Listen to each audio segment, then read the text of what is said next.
نیروی پیشبرنده جامعه بوده آینده کشور از آنها وابستگی دارد. محض جوانان امروز خودیرند که صنعت و فرهنگ ما رو به جهانیان آشنا سازند. از این لحاظ حکومت کشور بخصوص اساسگزار صلح و وحدت ملی پیشوای ملت پرزیدنت جمهوری تاجیکستان محترم امامعلی رحمان پیوسته جوانان رو دستگیری میکنند و برایشان شرایط‌های لازمه رو مهیا میسازند. یکی از چنین جوانانی که در مدت کوتاه توانست با هنر و ملکه خویش مردم شریف کشور را به حیرت گذارد، این بختیار اکسکالوف می باشد. بختیار اکسکالوف 20 می سال 1998 در عائله صنعتکار به دنیا آمده است. از بس که فضای زندگیشان را سرود و موسیقی احاطه کرده بود، مهر نوازندگی بختیار را نیز آرام نگذاشت. هنوز از کودکی به نواختن اسباب‌های گوناگون موسیقی شوق پیدا نمود. در تمام چاره‌بینی‌های مکتبی فعالانه اشتراک می‌کرد. روز تا روز کوشش می‌نمود نواختن اسباب‌های گوناگون موسیقی را خوبتر و بهتر از خود کند. بعد ختم مکتب میانه حجت‌هایش را به کنسرواتوری ملی تاجیکستان به نام طلب خوجا ستاروف در بخش غایبانه سپارید. تا امروز در چندین چاره‌بینی و آزمون‌های گوناگون شرکت نموده هنری والای نوازندگیش را پیشکش هواداران عالم موسیقی گردانیده است.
اولین اسبابی که من می‌نواختم طبلک بود.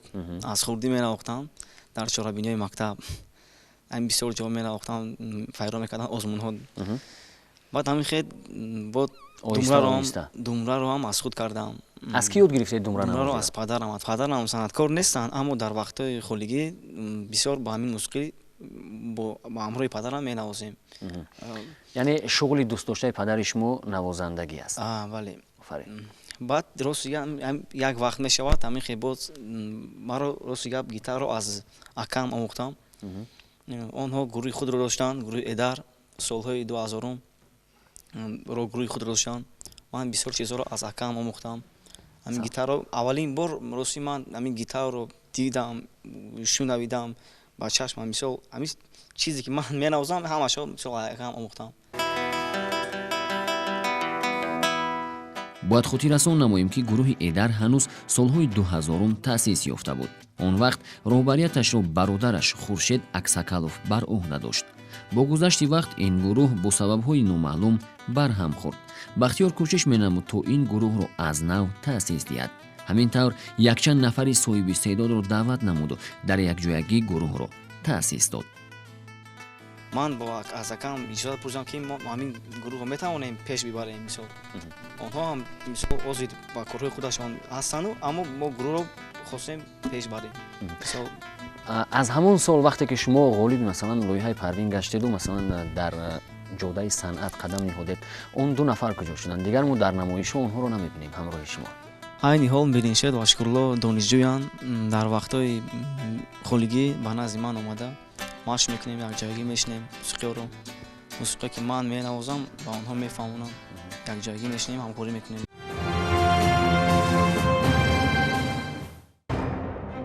соли 2015 муассисаи давлатии телевизиони кӯдакону наврасон баҳористон ба хотири дарёфт ва дастгирии чеҳраҳои нави соҳиби истеъдод дар ҷодаи санъат лоиҳаи нав, аниқтараш озмуни телевизионии Парвинро роҳандозӣ намуд.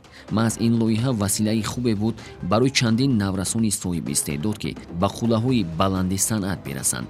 бахтиёр низ аз зумраи иштирокчиёни муваффақ гаштаи ин лоиҳа ба ҳисоб меравад.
دیپلم با بختیار اقساقالوف لaureat آزمون تلویزیونی پروین در ژانر نوازش سپاریده می شود.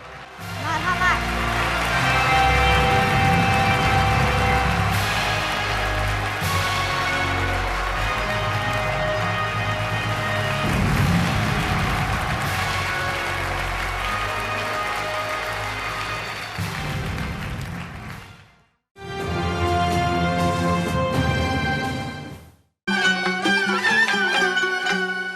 бояд хотиррасон шавем ки соли 2018 ба хотири омодагӣ ба ҷашни 30-солагии истиқлолияти ҷумҳурии тоҷикистон озмуни тоҷикистон ватани азизи ман бо ташаббуси асосгузори сулҳу ваҳдати миллӣ пешвои миллат президенти ҷумҳурии тоҷикистон муҳтарам Эмомалӣ Раҳмон эълон гардид.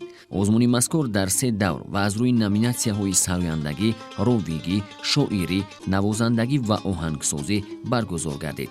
бахтиёр ҳам тасмим гирифт дар номинатсияи навозандагӣ иштирок намуда малакаву маҳорати худро бори дигар санҷад. ҳамин тавр ӯ 3 даврро бо муваффақият паси сар намуду дар ин озмун низ ғолиб баромад.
واقعا هم اجرایش خوبه بود از جانب بختیار اکساکالov.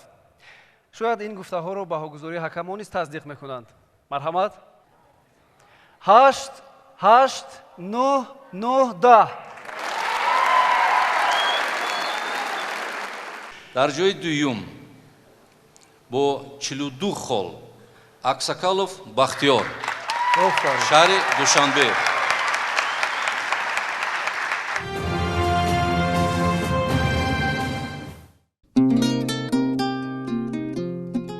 воқеан ҳам бахтиёр истеъдоди нотакрор дорад. аллакай дар ҷодаи санъат каме ҳам бошад муваффақ гаштааст. боварии комил дорем дар оянда бо ҳунари волои худ муаррифгари фарҳанги миллати тоҷик дар арсаи байналмилалӣ хоҳад гашт.